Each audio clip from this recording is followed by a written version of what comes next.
Mr. Tembeka Ngcukaitobi to address the court. You have the floor, sir.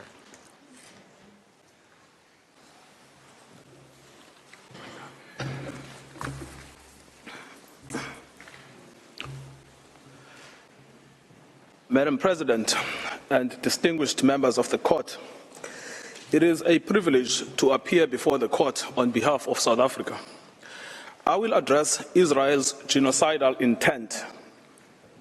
At this stage, the court is not required to determine that the only inference to be drawn from the available evidence is genocidal to order provisional measures, as that is to decide the merits. Rather, the assessment of the existence of an intent to destroy could be made by the court only at the stage of the examination of the merits. That some of the alleged acts may also amount to atrocities other than genocide does not exclude the finding of plausible acts of genocide. Madam President, South Africa is not alone in drawing attention to Israel's genocidal rhetoric against Palestinians in Gaza. 15 United Nations special rapporteurs and 21 members of the United Nations working groups have warned that what is happening in Gaza reflects a genocide in the making and an overt intent to destroy the Palestinian people under occupation. Israel has a genocidal intent against the Palestinians in Gaza. That is evident from the way in which Israel's military attack is being conducted, which has been described by Ms. Hassim SC. It is systematic in its character and form. The mass displacement of the population of Gaza, headed into areas where they continue to be killed, and the deliberate creation of conditions that, quote, lead to a slow death, unquote. There is also the clear pattern of conduct, the targeting of family homes and civilian infrastructure, laying waste to vast areas of Gaza, and the bombing, shelling, and sniping of men, women, and children where they stand, the destruction of the health infrastructure, and lack of access to humanitarian assistance. So much so that as we stand today, 1% of the Palestinian population in Gaza has been systematically decimated, and 1 in 4 Gazans have been injured since 7 October. These two elements alone are capable of evidencing Israel's genocidal intent in relation to the whole or part of the Palestinian population in Gaza. However, third, there is an extraordinary feature in this case, that Israel's political leaders, military commanders, and persons holding official positions have systematically and in explicit terms declared their genocidal intent. And these statements are then repeated by soldiers on the ground in Gaza as they engage in the destruction of Palestinians and the physical infrastructure of Gaza. We show this third element next. Israel's special genocidal intent is rooted in the belief that, in fact, the enemy is not just the military wing of Hamas, or indeed Hamas generally, but is embedded in the fabric of Palestinian life in Gaza. On 7 October, in a televised address, Israeli Prime Minister Benjamin Netanyahu declared war on Gaza, and I quote, Israel had started clearing out the communities that have been infiltrated by terrorists. And he warned of an unprecedented price to be paid by the enemy. There are more than 2.3 million Palestinians in Gaza. Israel is the occupying power in control of Gaza. It controls entry, exit, and the internal movements of inside Gaza. And Prime Minister, Mr. Netanyahu, exercises overall command over the Israeli Defense Force and, in turn, the Palestinians in Gaza. Prime Minister Netanyahu, in his address to the Israeli forces on 28 October 2023, preparing for the invasion of Gaza, urged the soldiers to remember what Amalek has done to you. This refers to the biblical command by God to Saul for the retaliatory destruction of an entire group of people known as the Amalekites, put to death men and women, children and infants, cattle and sheep, camels and donkeys. The genocidal invocation to Amalek was anything but idle. It was repeated by Mr. Netanyahu in a letter to the Israeli Armed Forces on 3 November 2023. Madam President, let the Prime Minister's words speak for themselves.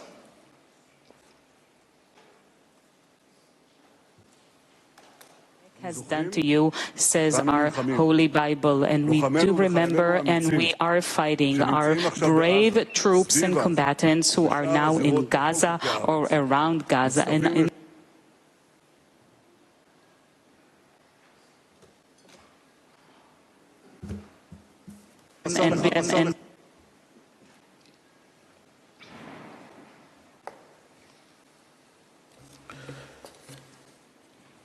The Deputy Speaker of the Knesset, Israel's parliament, has called for the erasure of the Gaza Strip from the face of the earth.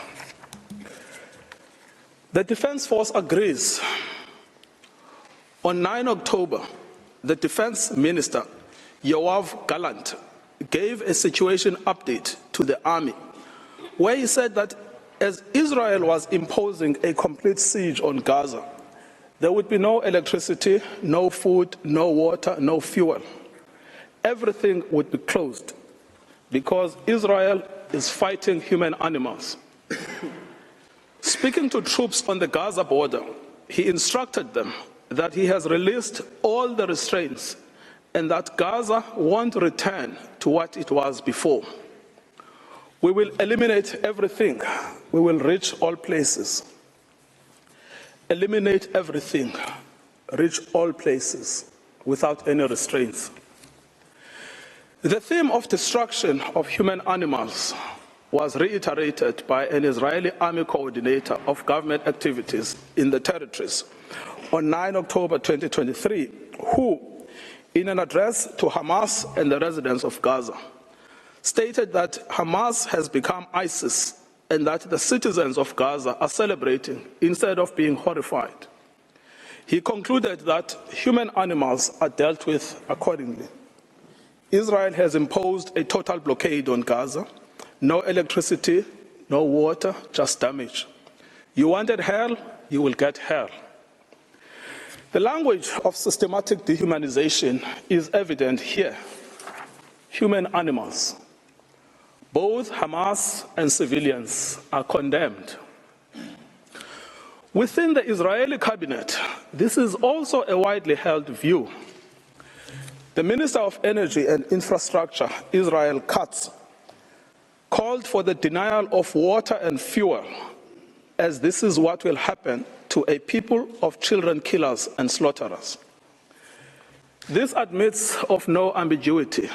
It means to create conditions of death of the Palestinian people in Gaza. To die a slow death because of starvation and dehydration, or to die quickly because of a bomb attack or snipers, but to die nevertheless. In fact, Heritage Minister Amichai Eliyahu said that Israel must find ways for Gazans that are more painful than death.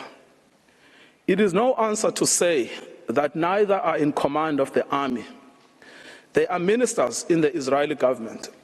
They vote in the Knesset and are in a position to shape state policy. The intent to destroy Gaza has been nurtured at the highest levels of state, as President Isaac Herzog has joined the ranks of those signing bombs destined for Gaza. Having previously noted that the entire population in Gaza is responsible and that this rhetoric about civilians not aware, not involved is absolutely not true, we will fight until we break their backbone. Later attempts by the President and others to neutralize this speech have not altered the sting of his words, which was to tar all Palestinians as responsible for the actions of Hamas. Nor, as I will show below, has it affected how state policy is understood within government. The Minister of National Security repeated the President's statements that Hamas and civilians are responsible in equal measure. On 10 November 2023, in a televised interview, he stated that when we say that Hamas should be destroyed, it also means those who celebrate, those who support, and those who hand out candy. They are all terrorists, and they should also be destroyed. These are orders to destroy and to maim what cannot be destroyed. These statements are not open to neutral interpretations or after-the-fact rationalizations and reinterpretations by Israel. The statements were made by persons in command of the state. They communicated state policy. It is simple. If the statements were not intended, they would not have been made. The genocidal intent behind these statements is not ambiguous to the Israeli soldiers on the ground. Indeed, it is directing their actions and objectives. On 7 December 2023, Israeli soldiers proved that they understood the Prime Minister's message to remember what the Amalek has done to you as genocidal. They were recorded by journalists dancing and singing. We know our motto, there are no uninvolved, that they obey one commandment, to wipe off the seed of Amalek. The Prime Minister's invocation of Amalek is being used by soldiers to justify the killing of civilians, including children. These are the soldiers repeating the inciting words of their Prime Minister.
Israeli soldiers in Gaza were filmed dancing, chanting, and singing in November.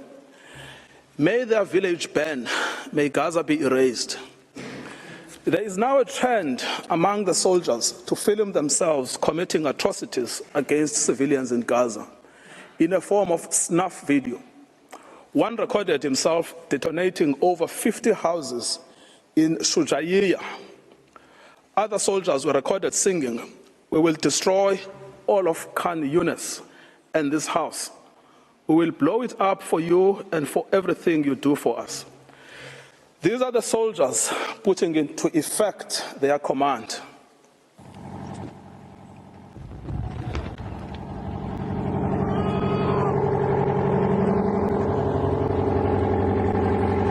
שכונת סג'אעיה ז"ל, נחל עוז, בעזרת השם יהיה לכם.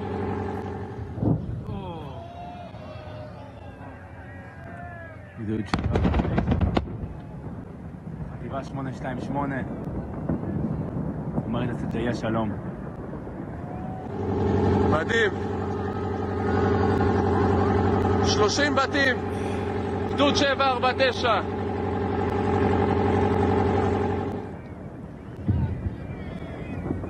כאן מתחיל הניצחון.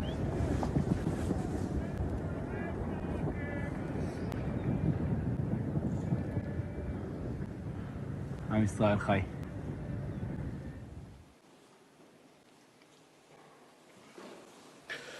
The commanders of the army are also of the same mind. Israeli Army Commander Yair Ben David has stated that the army had done in Beit Hanun and did there as Shimon and Levi did in Nablus, and that the entire Gaza should resemble Beit Hanun. Israeli soldier Yeshai Shalev published a video against the backdrop of the ruins of what was the site of Al-Azhar University with the caption, "Once upon a time, there was a university in Gaza, and in practice, a school for murderers and human animals." Soldiers obviously believe that this language and their actions are acceptable because the destruction of Palestinian life in Gaza is articulated state policy. Senior political and military officials encouraged without censure the 95-year-old Israeli army reservist Ezra Yachin, a veteran of the Deir Yassin massacre against the Palestinians in 1948, to speak to the soldiers ahead of the ground invasion in Gaza. In his tour, he echoed the same sentiment while being driven around in an officially Israeli army vehicle, dressed in Israeli army fatigue. I quote, "Be triumphant and finish them off, and don't leave anyone behind. Erase the memory of them. Erase them, their families, mothers and children. These animals can no longer live. If you have an Arab neighbor, don't wait, go to his home and shoot him. We want to invade, not like before. We want to enter and destroy what's in front of us, and destroy houses, then destroy the one after it. With all of our forces, complete destruction, enter and destroy. As you can see, we will witness things we've never dreamed of. Let them drop bombs on them and erase them." As recently as 7 January 2024, a video of a soldier was posted online where he boasts that the army had destroyed the entire village of Hibat Azar. For 2 weeks, he said, they had worked hard to bomb the village and executed their mandate. Any suggestion that senior politicians did not mean what they said, much less that the meaning was not understood by soldiers in Gaza, would be without any merit. The scale of destruction in Gaza, the mass targeting of family homes and civilians, the war being a war on children, all make clear that genocidal intent is both understood and is being put into practice. The articulated intent is the destruction of Palestinian life in all its manifestations. The genocidal rhetoric is also commonplace within the Israeli Knesset. Members of the Knesset have repeatedly called for Gaza to be wiped out, flattened, erased, and crushed on all its inhabitants. They have deplored anyone feeling sorry for the uninvolved Gazans, asserting repeatedly that there are no uninvolved, that there are no innocents in Gaza, that the killers of the women and children should not be separated from the citizens of Gaza, and that the children of Gaza have brought this upon themselves, and that there should be one sentence for everyone there, death. Finally, the lawmakers have called for mercilessly bombing from the air, with some advocating for the use of nuclear doomsday weapons, and a Nakba that will overshadow the Nakba of 48. The Prime Minister's genocidal speech has gained ground among some elements of civil society. A famous singer has repeated Mr. Netanyahu's Amalek reference, stating that Gaza must be wiped out and be destroyed with every Amalek seed. We simply must destroy all of Gaza and exterminate everyone who is there. Another has called to erase Gaza, not leave a single person there. Journalists and commentators have announced that the woman is an enemy, the baby is an enemy, the pregnant woman is an enemy. That it is necessary to turn the strip into a slaughterhouse, to demolish every house our soldiers come across, exterminate everyone. The intentional failure of the government of Israel to condemn, prevent, and punish such genocidal incitement constitutes in itself a grave violation of the Genocide Convention. We should recall, Madam President, that in Article 1 of the Convention, Israel confirmed that genocide, whether committed in time of peace or in time of war, is a crime under international law. And it undertook to prevent and to punish it as such. This failure to prevent, condemn, and punish such speech by the government has served to normalize genocidal rhetoric and extreme danger for Palestinians within Israeli society. As MK Moshe Sada from the Likud party has said, the government's own attorneys share his views that Palestinians in Gaza must be destroyed. I quote, "You go anywhere and they tell you to destroy them. In the kibbutz, they tell you to destroy them. My friends at the state attorney's office who fought with me on political issues in debate said to me, it is clear that we need to destroy all Gazans. Destroy all Gazans." Israel is aware of its destruction of Palestinian life and infrastructure. Despite this knowledge, it has maintained and indeed intensified its military activity in Gaza. As to full awareness, in the week after 7 October, NGOs and the United Nations warned of an unprecedented humanitarian crisis in Gaza. The UN stated that actors must allow humanitarian teams and goods to immediately and safely reach the hundreds of thousands of people in need.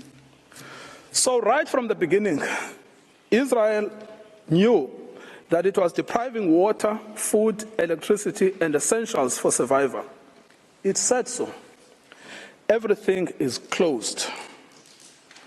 It has known that it was depriving Palestinians of health care and treatment for injury in the middle of an unprecedented bombardment, of food and water, and of other essentials for survival. This prompted the World Health Organization to say, "We are on our knees asking for sustained, scaled-up, protected humanitarian operations, appealing to all those in a situation to make a decision or influence decision makers to give us the humanitarian space to address this human catastrophe." Despite this knowledge, Israel continues to target infrastructure essential for survival: water and sanitation infrastructure, solar panels, bakeries, mills, crops. It bombs hospitals, decimating the healthcare system. It targets aid workers and the infrastructure of the United Nations. It is because of the policy of Israel that Gaza has become a place of death and despair. In conclusion, Madam President, many propagators of grave atrocities have protested that they were misunderstood, that they did not mean what they said, and that their own words were taken out of context.